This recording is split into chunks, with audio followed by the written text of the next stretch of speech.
Talk to me about the brand because it just rolls off the tongue. SBA Ray. What was the impetus for that? Well, that one does roll off the tongue. And trust is the perfect word because the trust is the trust is all the way around. The trust is with the borrower, our client. The trust is it's like the content is almost like, for lack of a better word, a lubricant, I'm going to say. Be- because they are watching your content and they trust you before you even speak to them for the first time. So when you do get somebody, I mean, the content, it's a weird thing, honestly. I get Mhm. so many calls. So I have kind of like two channels. I have the Art of SBA Lending, which is for the small business lending community. The SBA lenders tune into that every week to hear interviews and things we're doing there. And then on the flip side, SBA Ray is a YouTube channel I created to give small business owners credible advice from an actual SBA lender.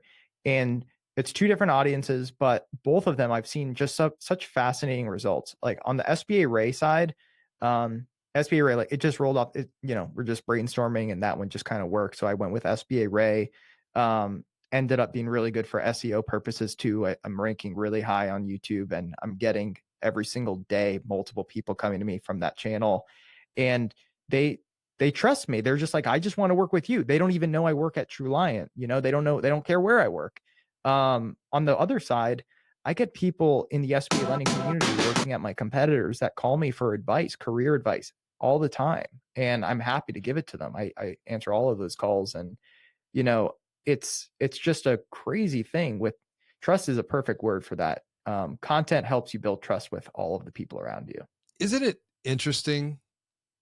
Because by the time that someone reaches out and has the conversation with you, you feel like they already know you, but you don't really know them. So at least from my experience, it almost requires more intention on my part to be very curious about them because I don't know anything. So it's like I want to ask the questions, but they're talking to me like they've known me forever. And in some cases they have because they've been watching and listening, commenting, engaging.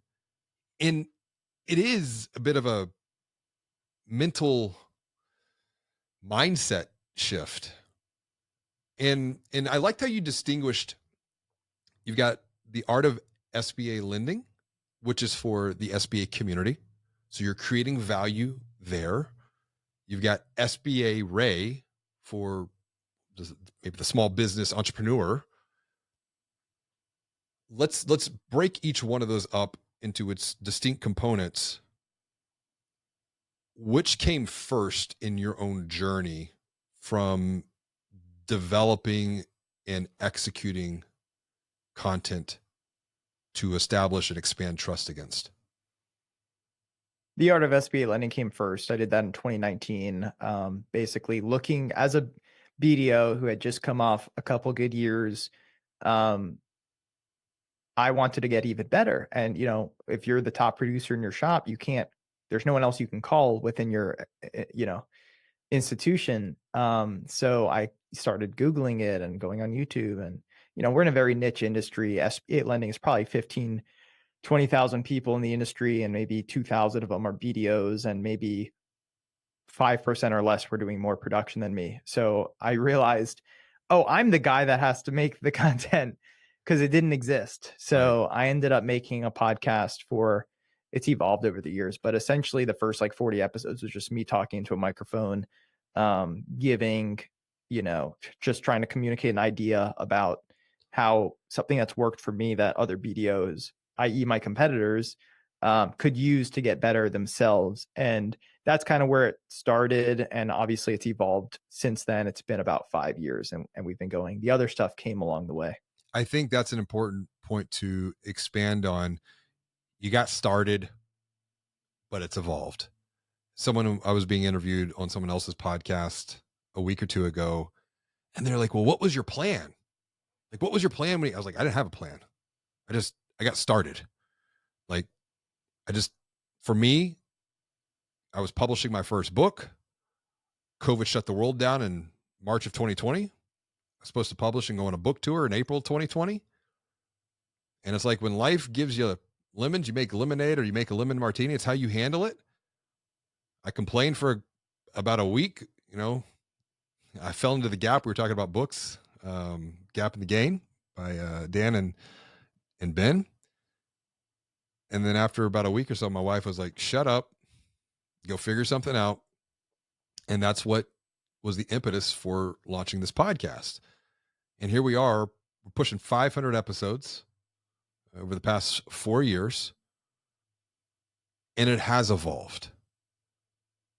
Talk about the evolution with your content, with your podcast, even.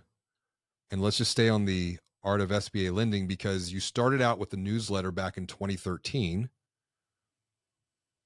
entered into the podcasting world in 2019 because you felt like you had reached a pinnacle, or not a pinnacle, but you knew there was more. You knew you could do even better. So there's a bit of a growth mindset angle.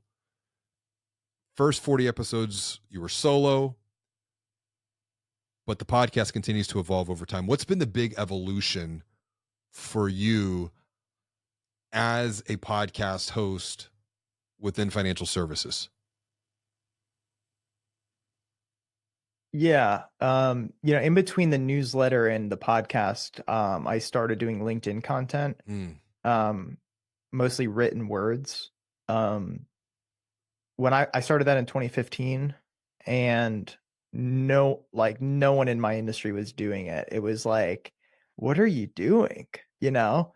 I remember 2016, I went to a conference and I spoke it was an SBA lending conference, 300 people in Florida, Flagel, and I spoke about LinkedIn marketing. And I did like, hey, raise your hand if you're on LinkedIn.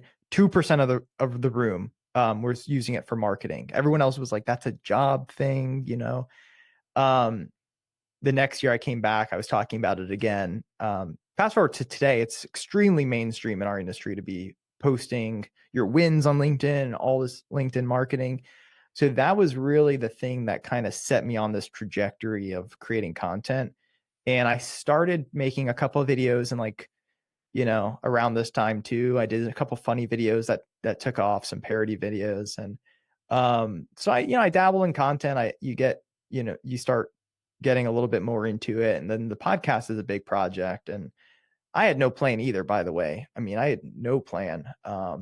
And I wasn't fully consistent at first. Now we're very consistent, obviously, but it started as I'm going to record when I want to record and release it. We added video around episode 40. I was editing the podcast myself. After about 4 of the ones with video, I was not able to keep up with that at all, and I brought in some help. Um, my executive producer Madison's still with us today, and we just went from the one-on-one, or just me, that what we call a solo episode. We went to the interview. mm-hmm, I was interviewing a lot of BDOs.